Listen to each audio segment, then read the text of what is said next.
Meus caros amigos e amigas, uma coisa muito importante é nós conhecermos a história da igreja. Porque se a gente não conhece, a gente não ama.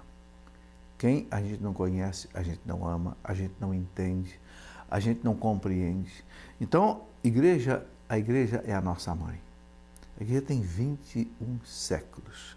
É preciso conhecer a história da igreja, porque senão você não entende certas coisas que falam. Você que de repente é estudante ou secundário ou de nível superior, você vê alguns professores dizerem até algumas mentiras em relação à igreja e você não sabe desmentir porque você não conhece a história da igreja. Bem, então eu gravei uma coleção de história da igreja em CD. Essa coleção tem 3 partes. A Idade Antiga, né, está gravado aqui, em 5 CDs. Né? Aqui você tem uma amostra deles. História da Igreja Antiga. Depois, a segunda parte, História da Igreja Média. E a terceira parte, História da Igreja Moderna e Contemporânea.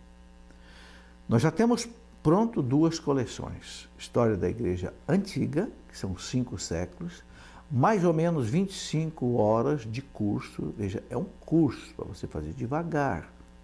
E depois, História da Igreja da Idade Média, que são 10 séculos, do século VI até o século XVI, mais ou menos umas 40 horas de curso.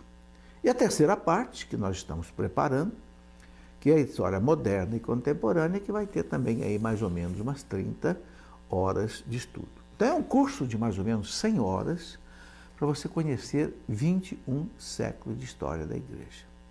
É claro que a história da igreja não é um assunto muito fácil, porque não existe na face da terra uma instituição que tenha tido 21 séculos, que tenha tido 266 papas chefes, que tenha realizado 21 concílios ecumênicos. Toda a história universal está ligada com a história da igreja. Então, por isso, não é um assunto muito assim fácil. Mas aqui eu estou detalhando, eu estou pegando século por século. Século I, o que aconteceu no século I? Século II, do ano 100 ao ano 200, e assim eu vou até o século XX. Entende? Porque aí, devagar, você vai podendo ir entendendo a história da igreja. Se você tem dúvidas, você pode recolocar o CD no aparelho e ouvir de novo. Não entendeu? Ouve de novo. Daqui a pouco você entende. Então, é um método prático para que você possa ouvir no carro, você possa ouvir na sua casa, entende? Possa ouvir até de outras maneiras que você puder.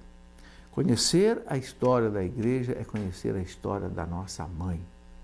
A instituição que Cristo deixou na terra para levar a salvação a toda a humanidade. Você pode adquirir essa coleção, se você desejar, no site da editora Cleofas, okay? Que tem aí à disposição para aqueles que estiverem interessados.